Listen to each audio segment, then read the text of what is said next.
Hi friends, welcome to honey stories. నేను మీ లక్ష్మి. అసలు love and war 77 episode యార్. దెబ్బకి వాచిపోవాలి బావు అని కోపంగా అంది జాను. వాయి కొట్టాల్సింది నువ్వే, నాకు ఆప్షన్ లేదు కదా, సో రెచ్చిపోదు కానీ పద రూమ్కి అని వెళ్ళారు. హాఫ్ అన్ అవర్ తర్వాత వాటర్ కోసం కిందకు వచ్చింది మేఘ. తన కోసమే వెయిట్ చేస్తున్న లియోగాడు స్టార్ట్ చేశాడు మేఘ మీద అరవటం. భామ రూమ్ డోర్ దగ్గరికి వేసి అబ్బాయి ఏంట్రా నీ భజన హు అందే జాను. జాను మాటలు కేర్ చేయకుండా మేఘ మీదకు వెళుతూ రాద్ధాంతం చేస్తున్నాడు లియో. వాడి అరుపులకు ఇరిటేట్ అవుతూ ఏ ఇడియట్ ఆటలుగా ఉందా అని కాలి తొక్క తన్నింది మేఘ. ఇవి రాసుకెళ్ళి ఎవరివే నువ్వు వాడింత అంతావే అంటూ లాగిపెట్టి చెల్లుని పీకింది జాను. చెంప మీద చేయి వేసుకొని కోపంతో బుసలు కొడుతూ ఏ జాను నన్నే కొడతావా అంటూ అరిచింది మేఘ. అరే సిస్టర్, నువ్వు రాంగా అపార్థం చేసుకుంటున్నారు. బుల్బుల్ కొట్టింది నిన్ను కాదు, అటు చూడు అంటూ చూపించింది చైత్ర. మేఘ పక్కన 2 నీడలు పడ్డాయి. షాడో దాన్నేం చూడాలి మిస్టర్ అంటూ గొంతు చించుకుంది మేఘ. హలో సిస్, షాడోని చూసావు ఓకే, పొడవగా ఉన్న పక్క షాడో ఎవరిది అని కోపంగా అంది చైత్ర. వాట్ యు మీన్ అని కరుకుగా అంది మేఘ.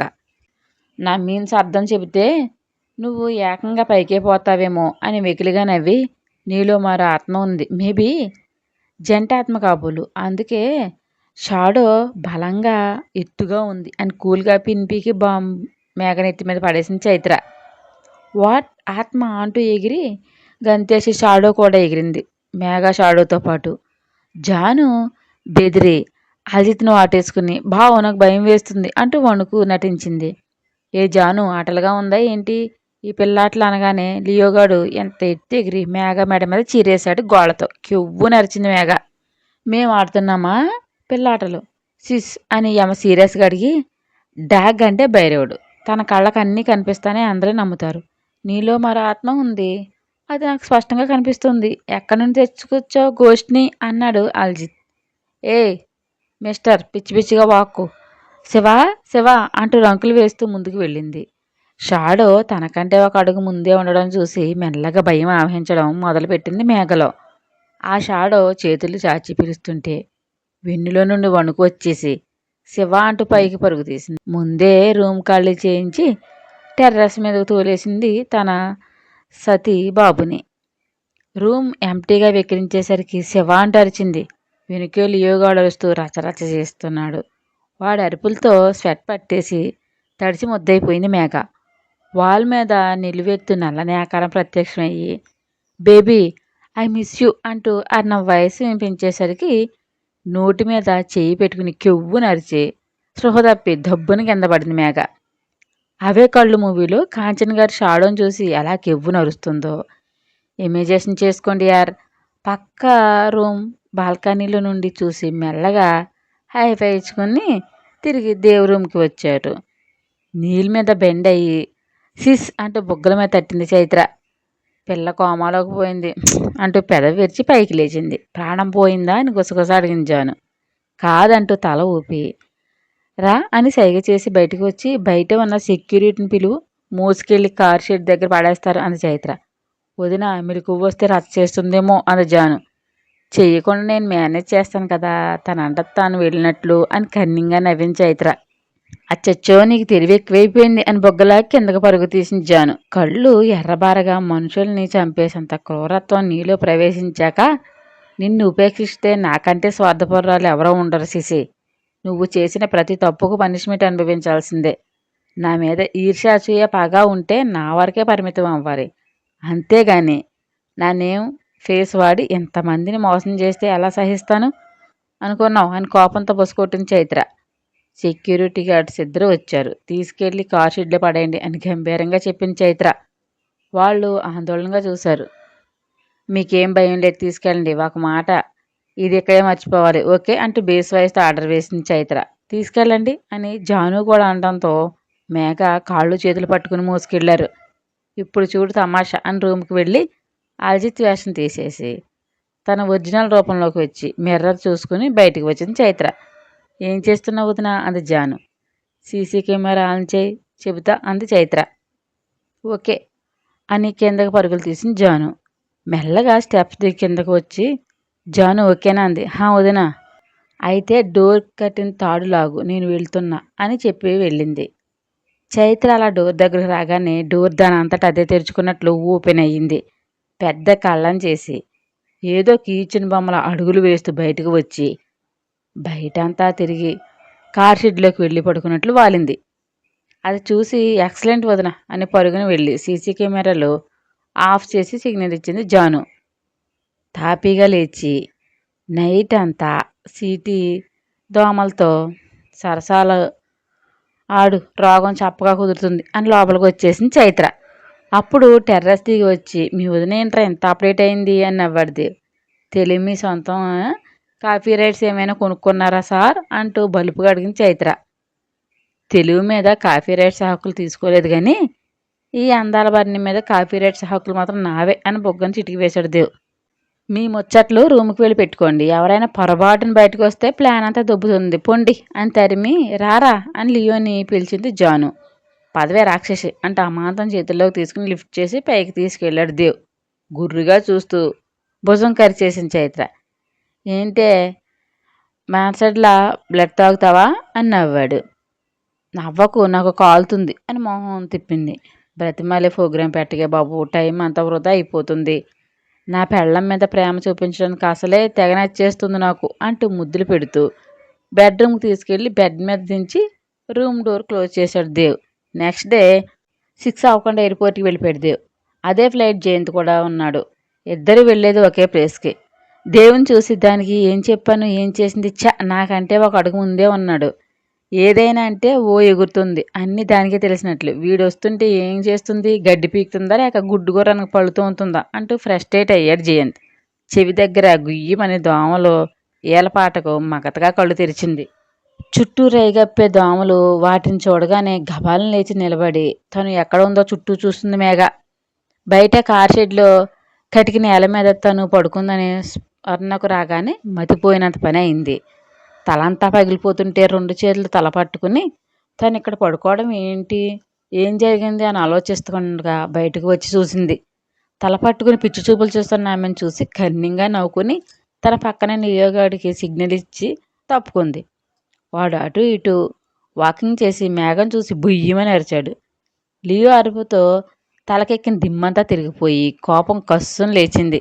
తనని బయట పడుకోబెట్టారని విసురుగా లోపలికి వస్తుంటే మేఘరూపం చూసి గట్టిగా అరుస్తున్న రివ్వున లోపలికి దూరిపోయి ముందుగా కనిపించిన ఊర్మిళ మీదకు జంప్ చేశాడు లియోగాడు.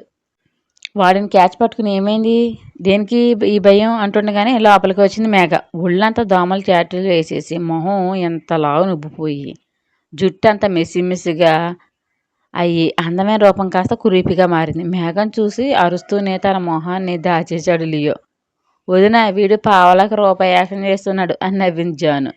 మేఘ వైపు డీప్గా చూస్తూను పద అని కిందకు వచ్చారు. ఊర్మిళ నొసల్లో దగ్గరకు ముడిచిపడ్డాయి మేఘరూపం చూసి. కిందకు వస్తున్న జాను వాళ్ళని చూసి హౌ డేర్ యూ, నన్నే బయట పడుకోబెడతారా అని ఆయన అలా విరుచుకుపడింది మేఘ. ఇద్దరు మొహమొహాలు చూసుకుంటే మేము నేను బయట పడుకోబెట్టామా ఎప్పుడు అని నోళ్లు బార్లా తెరిచి ఆశ్చర్య నటించారు. షట్ అప్ యువర్ మౌత్ అని కోపంతో తన ఒరిజినాలిటీ బయటకు తీసింది మేఘ. ఏయ్ అని గద్దించి చంపి పాతేస్తాను వాళ్ళ మీద నోరులేస్తే. ఓసీగా ఒకరింట్లో బడి తినేదానివి నా ఇంటి బిడ్డని నోటుకొచ్చినట్లు వాగితే టంగు తెగిద్ది ఏమనుకుంటున్నావు అని ఫైర్ అయింది ఊర్మిళ. నన్ను బయట పెట్టి బయట పడుకునేలా చేస్తే ఊరుకోవాలా, నేనెవరో తెలుసా అంటూ తను తగ్గలేదు. మారువేషంలో ఉన్న ఏరే ఆఫీసరా, సిస్ మా బావ ఇంటర్నేషనల్ స్మగ్లరా, అందుకు ఎలా వేషం మార్చావా, నిజాలు నిగ్గు తేల్చడానికి అంటూ వ్యంగ్యంగా సాగదీసింది చైత్ర. నువ్వు మాట్లాడుకు అంటూ కళ్ళేరు చేసింది.